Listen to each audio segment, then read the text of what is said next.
My name is Nena, and I have lived all my life in the village of Umuokwe. Our land is nestled between two gentle hills, the river Oji sneaking past our yam fields and cassava patches.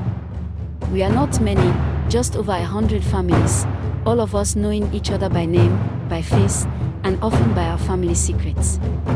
What I am about to tell you is not a tale from long ago. It happened just 3 planting seasons past. And though some still choose to forget, I remember everything.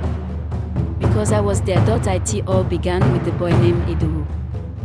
He was about 10 years old when his uncle, Malam Kara, brought him to our village from Ilorin, saying his brother had died in a road accident. Nobody questioned it. The boy was thin and quiet, with a small frame and the saddest eyes I had ever seen. He never smiled, never laughed. Just followed Malam Kara like a goat following its bell. Malam Kara was a well-known man in Umuokwe. He wasn't born among us, but he had married from our village, Mwekego, who had passed away after a long sickness. He sold dried fish and smoked bushmeat and had 2 deep lines across his forehead from frowning. People feared him a little. He had a loud voice and a heavy cane.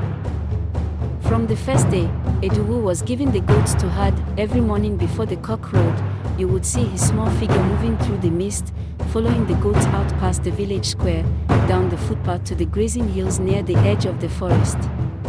He carried a long stick taller than himself and a raffia basket of gori and groundnuts. He would return only at dusk, dust on his feet, sunburned cheeks, and the goats calmly marching behind him. He never played with the other children. Not even during New Yam festival or when the village girls danced around the moon. When we asked why, he would shrug and mumble something. The boys began to mock him. He talks to goats. One boy said, maybe his real father was a spirit from the bush. Another joked. He would just lower his head and walk away.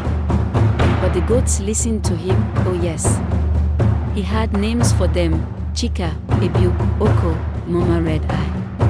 And they listened. I noticed him because of how often I passed the hills on my way to fetch firewood. He would be sitting on a rock, humming quietly, scratching behind a goat's ear like it was a child. I once sat beside him, and he looked at me for a long moment before saying, "Goats do not lie." It was the first full sentence I had heard from him. I chuckled. And people do. He nodded. They lie with their eyes. That was the beginning of our strange friendship. I started visiting him more often, bringing him pieces of roasted maize or mangoes.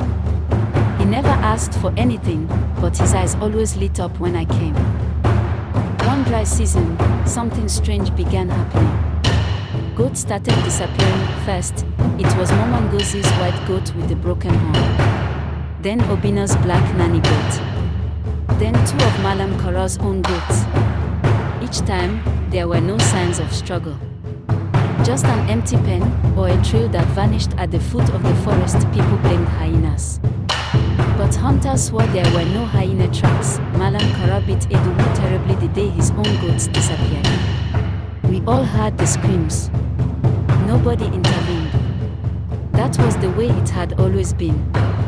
But Idowu didn't cry in public.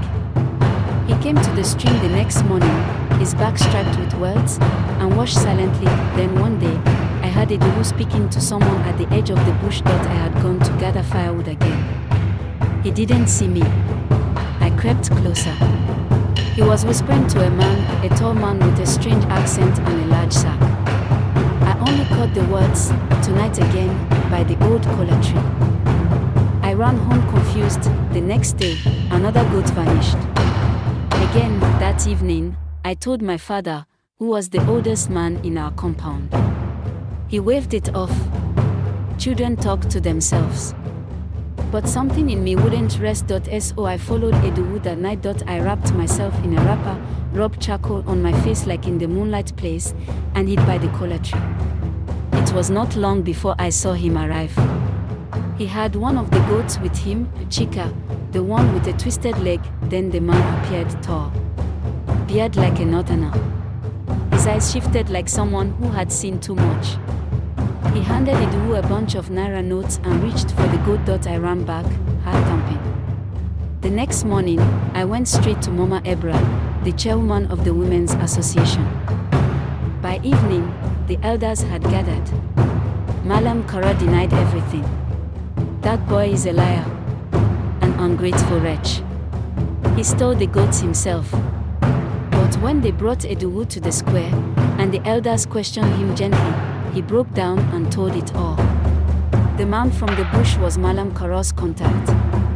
He would sell the goats in the next village and keep most of the money.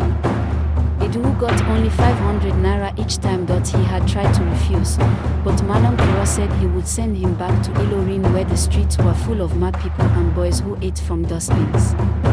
Idowu was afraid that it turned out the man had been caught once before in another village, but escaped. This time, the hunters were ready. When word spread, men from our village and 2 others lay in wait the following night. The man came, as expected, and this time, he was caught red-handed. Tied like a goat himself, he was taken to Owerri with Malam Kara. The villagers were furious.